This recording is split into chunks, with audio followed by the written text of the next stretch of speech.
Hey, this is Colette Broomhead. I help service providers who want to develop and sell a 1K plus service to do just that. And today I want to chat to you about the very first thing you need to think about if you're at that sort of development stage with a higher ticket service, or indeed any service for that matter.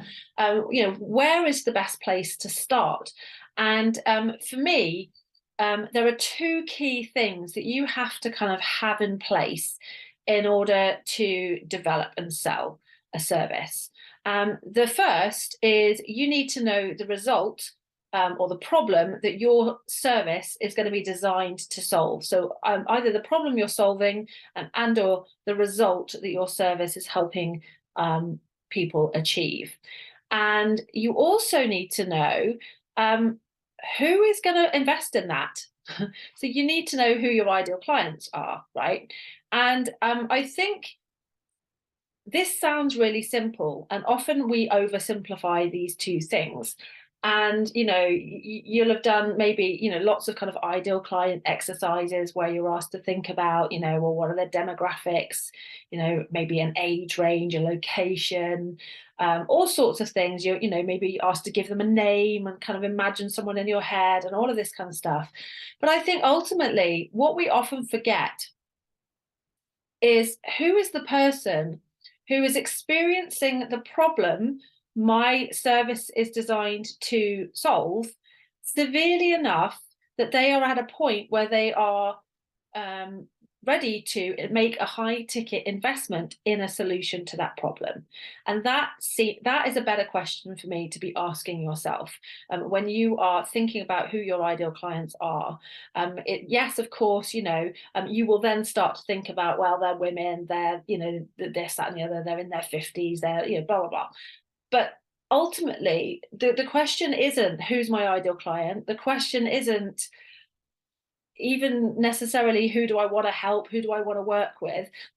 All of that's involved. But the first and most important question is who will actually invest in this solution, who is experiencing the problem severely enough that they are willing to invest in a high ticket service to help them solve it. Because if you can nail that, that is when you can attract buyers rather than just people who are interested in what you have to say, because there's a big difference. One of the most common problems that we experience as business owners is that we attract people to our audience, and there's this term freebie hunters, isn't it? It's not that there are people out there who are freebie hunters. It's just that you've attracted people to your audience for whom your service is a nice to have rather than a must have. So when you can start thinking, for whom is this service a must have instead of a nice to have? That's a much more powerful and effective question to be asking when you're kind of planning out this stuff. And then from the opposite end of the scale, you might already have a really clear ideal client in mind. And so you're kind of approaching it from the other end of the scale, which is, okay, well, this is who I want to work with. I'm very clear that these are the people that I want to help. So then it's a case of, what is the problem that is so severe that these people are experiencing that they will make a high ticket investment in solving that problem? There's two ways you can look at it. For me, most of us will probably come at it from the first option, because we come at it with a certain kind of passion and expertise, and this is the thing, this is my zone of genius, this is the thing that I know I can help people do. So now it's a case of, well, who are the people that need that help?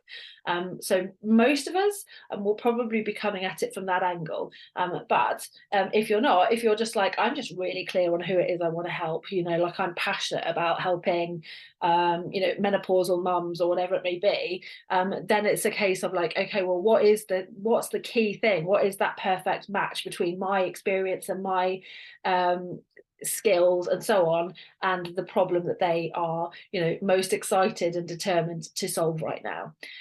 So I hope that helps. Do let me know. If you are not already in my Facebook group, Fully Booked Mums, do come and join me there. It's a lovely community of other service providers, all looking to develop and sell a 1K plus service. And also make sure that you grab a copy of my PDF guide on how to design and fill your 1 to 3K service. You can find the details to that in the description. And last of all, do not forget to subscribe to this channel if you have enjoyed this video, and give it a like, because that really helps me and makes my day.